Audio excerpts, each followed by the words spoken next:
Hello student, JEE main 2025 में sequence series का ये क्वेश्चन पूछा गया है। तो इसमें नंबर ऑफ टर्म दिया हुआ है 2n।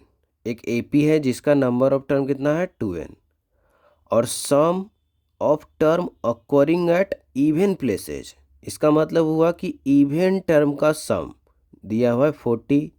Some of term occurring at odd places, मतलब ऑड टर्म जो है सबका सम कितना है 55।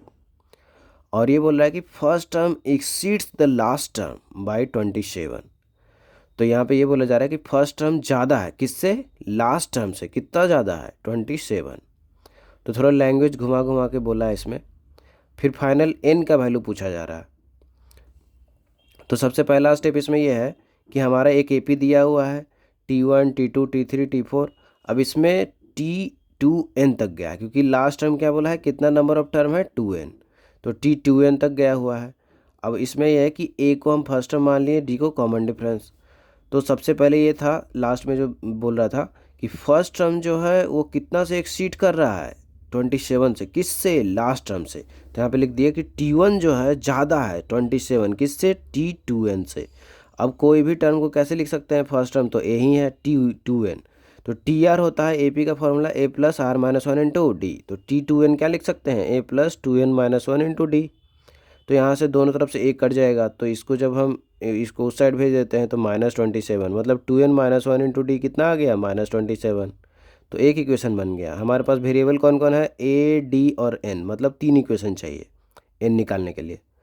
अब देख रहे हैं कि दूसरा स्टेप में कि ये जो लिखा हुआ था कि जो इवन टर्म है सबका जोड़ने पे कितना आ रहा है 40। तो इवन टर्म कौन कौन है, T2 T4 T6। तो कहाँ तक, T2n तक है क्योंकि लास्ट टर्म यही है। लास्ट टर्म इवन टर्म है। तो इवन टर्म को जोड़ने पे 40 आना चाहिए। अब 40 कैसे आएगा, 40 कैसे कैसे आ सकता है जोड़ के। अब ये T2 T4 T6, तो ये एपी एक नया एपी बन गया।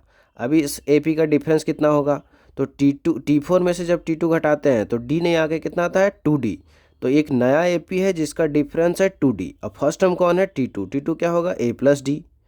तो इसका सम का फॉर्मूला लगाएंगे S n n by two. अगर एन टर्म का सम होता है तो n by two, 2a plus n minus one into d. तो ये भी एन टर्म ही है क्योंकि टोटल 2n टर्म था, और इवन वाला टर्म है आधा तो एन, और टर्म वाला भी आधा है। तो इवन टर्म है एन, तो एन बाई टू हो गया 2। पहला टर्म है T2, तो T2 हो गया a plus d plus n minus one into 2D, क्योंकि कॉमन डिफरेंस कितना का हो गया 2D का, बराबर 40 दिया हुआ है। तो इक्वेशन नंबर 2 हो गया ये। अब उसके बाद ये दिया हुआ था कि जो ऑड टर्म है उसको जोड़ के 55 आ रहा है। तो यहाँ पे हमने लिख लिया कि T1 T3 T5 T2n minus one, क्योंकि 2n माइनस वन तक ही ले सकते हैं, T2n नहीं ले सकते हैं क्योंकि ये इवन वाला टर्म आ गया। तो ये 55 आ रहा है। अब फिर से देखें कि T3 में से T1 जब घटाते हैं तो फिर से कितना आ रहा है 2D। इसका मतलब है कि ये भी एक नया एपी है जिसका कॉमन डिफरेंस 2D है, और फर्स्ट टर्म T1 मतलब ए है। तो इसमें एन टर्म का सम का फॉर्मूला लगाएंगे।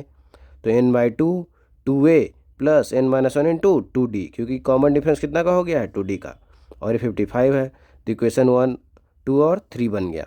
अब 2 में से जब 3 को घटाते हैं तो क्या होता है, 2 और 3 में जब घटाएंगे, 2 में से 3 को जब घटाएंगे तो ये होगा कि जब घटाएंगे तो n बाई टू बहुत कुछ मैच कर रहा है, 2a n minus one into 2D, 1 - 1 into 2D, और इधर 40 और 55 जब घटाएंगे तो ये LHS वाला बहुत कुछ कट जाएगा। n बाई टू बाहर बाहर है, तो घटाने पे 2a वाला टर्म कट जाएगा और n - 1 इंटू 2D वाला टर्म कट जाएगा। तो बचेगा क्या, तो बस बचेगा यहाँ पे 2D वाला टर्म बचेगा। तो n/2 2D बस बचा है, बराबर RHS में क्या बचेगा, 40 में से 55 गया, तो 40 में से 55 गया -15। तो n, ये दो दो भी कट गया, तो n इंटू डी कितना आ जा रहा है -15। मतलब इक्वेशन एक नया बन जा रहा है जो कि n और d में है। और n और d में हम लोग पहला इक्वेशन भी निकाल चुके हैं। तो जब हम पहला इक्वेशन निकाल रहे हैं n और d में, और ये जो 4th नंबर इक्वेशन आया उस दोनों को भागा देने पे क्या होगा कि डी भी कट जाएगा, क्योंकि 2n minus one into d, n into d, इधर है RHS में है -27 -15। तो माइनस माइनस भी कट जाएगा, और ये 9 3 से काटेंगे तो 9 ऊपर और 5 नीचे, तो 9/5। तो इधर डी भी कट गया। तो n में एक रिलेशन आ गया, तो n ही हमको चाहिए था, तो इसी से n मिल जाएगा। तो क्रॉस मल्टीप्लाई कर देते हैं, तो 9n उधर 5 इधर आ जाएगा। तो 5 इधर आ गया अगर, तो 10n माइनस 5 बराबर 9n। तो n यहाँ से कितना आ गया 5। तो इस तरीके से n का वैल्यू निकाल सकते हैं।